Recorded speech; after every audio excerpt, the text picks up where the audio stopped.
Vote गलत तरीके से काटे गए। चुनावी प्रक्रिया में बहुत बड़ी गड़बड़ी है। ये बात विपक्ष का कोई नेता नहीं कह रहा, बल्कि अनुराग ठाकुर की पीसी जो बैकफायर कर गई उसको भूल जाइए। योगी जी के मंत्री मैदान में उतर चुके हैं और उन्होंने ज्ञानेश कुमार के खिलाफ मोर्चा खोल दिया है। जाहिर सी बात है, ज्ञानेश कुमार के खिलाफ मोर्चा खुला। पहले अनुराग की पीसी को डिफेंड नहीं कर पा रहे थे और अब हालात ये कि योगी के मंत्री के इस मोर्चे को खोलने के साथ ही दरअसल दिल्ली दरबार सदमे में है, सख्ते में है। मोदी जी और अमित शाह साहब के पसीने छूट गए हैं। नमस्कार, मैं स्वप्निल और आप the news launcher Uttar Pradesh Uttarakhand देख रहे हैं। दोस्तों, मैं बिना किसी भूमिका के आपको योगी जी के मंत्री का पहले बयान सुनाऊंगा, उसके बाद विश्लेषण करेंगे इस चीज का और समझने की कोशिश करेंगे ये कौन सा गुना गणित चल रहा है भाई दिल्ली और लखनऊ के दरमियान। सुनिए पहले योगी जी के मंत्री, आप पहचान जाएंगे शक्ल देखकर। नहीं पहचान पाए तो फिर आगे बात करते हैं, बताते हैं कौन है, क्यों खास हैं। सुनिए पहले। मैं कन्नौज से विधायक हूं और कन्नौज से अखिलेश यादव जी सांसद बने हैं। मैं इस बात को पुख्ता रूप से कह सकता हूं कि इस लोकसभा चुनाव में कोई भी बूथ नहीं बचा जहां पे बीजेपी के वोट कटे हुए ना मिल रहे। हर जगह हमको 10-15 लोग ऐसे मिल रहे थे जिनके वोट गलत तरीके से काट दिए गए थे। तो चुनावी प्रक्रिया में निश्चित रूप से ये गड़बड़ी है और कहां पे कौन लाभ ले रहा है ये मुझे नहीं पता, लेकिन कन्नौज में अखिलेश यादव ने जरूर इसका लाभ लिया और भारी संख्या में हमारे वोट कटे हुए थे और गलत वोट वहां पे जुड़े हुए थे।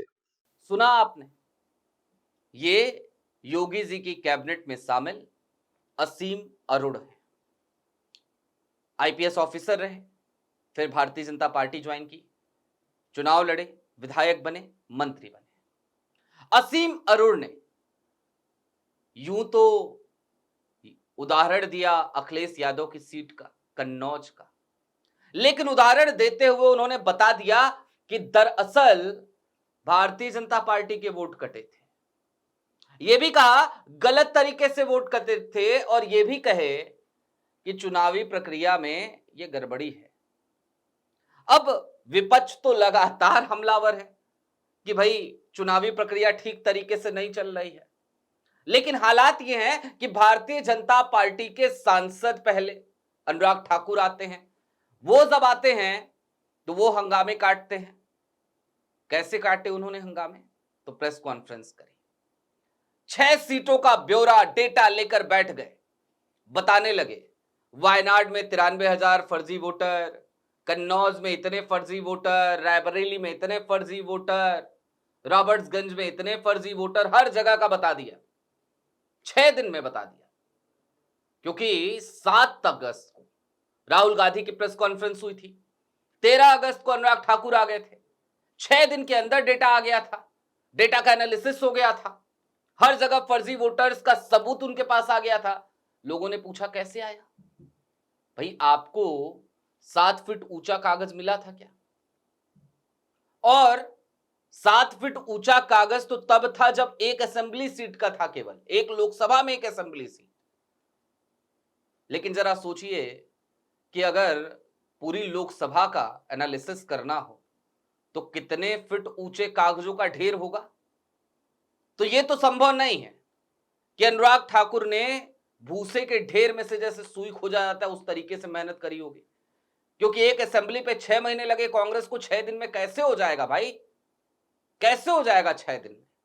पॉसिबल ही नहीं था। यानी कि digital data Bharatiya Janata party के पास था।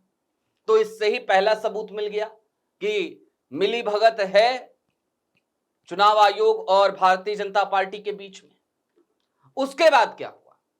उसके बाद कल ज्ञानेश कुमार साहब प्रेस कॉन्फ्रेंस कर रहे थे। अच्छा, राहुल गांधी की पीसी चल रही थी, तभी आपको याद होगा नोटिस आ गया था सीईओ कर्नाटका की तरफ से।